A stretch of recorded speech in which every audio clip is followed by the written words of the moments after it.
Elon and Trump got beef, and I got some lamb. But it all makes sense when you really think about it. Elon kind of just was never really right-wing. He's always been liberal. Let's be honest, he always has been. And what pushed him towards Trump was the extreme left policies and things of that nature. Because I did think it affected him personally with one of his children. So he kind of associated himself with Trump as a sort of a middle finger, if you will. The problem is, though, deep down, he's a liberal. And the thing is, he did his Doge thing, and all the liberals turned on him. Kind of how they did Trump, because Trump was a liberal previously. I do realize that. And he done his Doge thing, and they burned all his Teslas. The price went down. And he said he's going to save $2 trillion. And he ended up, well, currently saving up to, $200 billion after all of that work.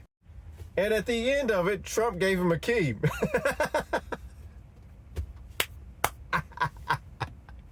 Okay. And Trump, if you have noticed, has recently said we're going to stop the electric vehicles mandate. Now, after everything I just said, who do you think would be really upset about these turn of events? I don't know.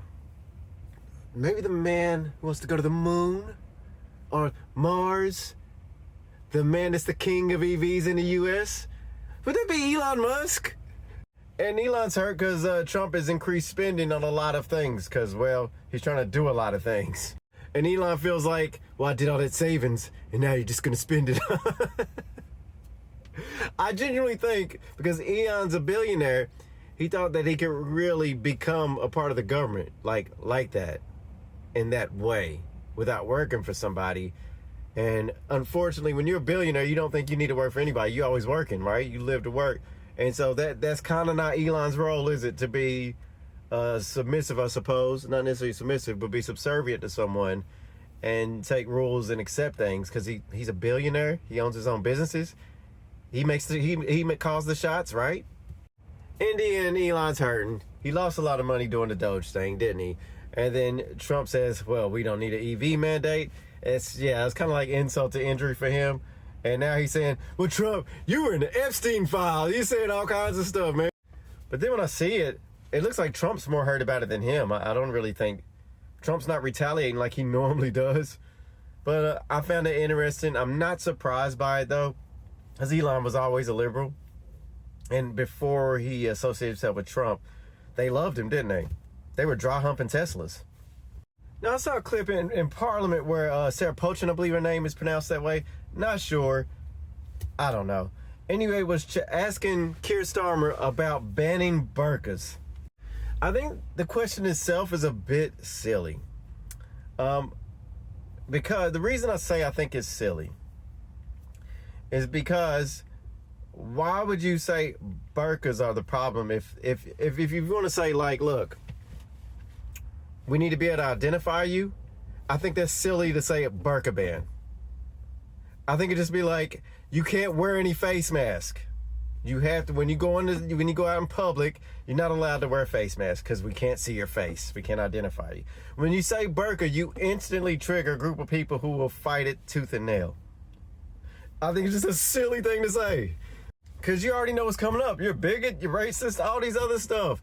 Like, if you ask me, if someone walks in the store, walks in public, and they have a ski mask on, or a balaclava, as they say here, or a burqa, you can't identify them. So why would you call it a burqa ban? You're just causing drama for yourself. Just say, look, you cannot wear face coverings like that. Just make a law for that. Like, it's so dumb to me. Don't it sound dumb?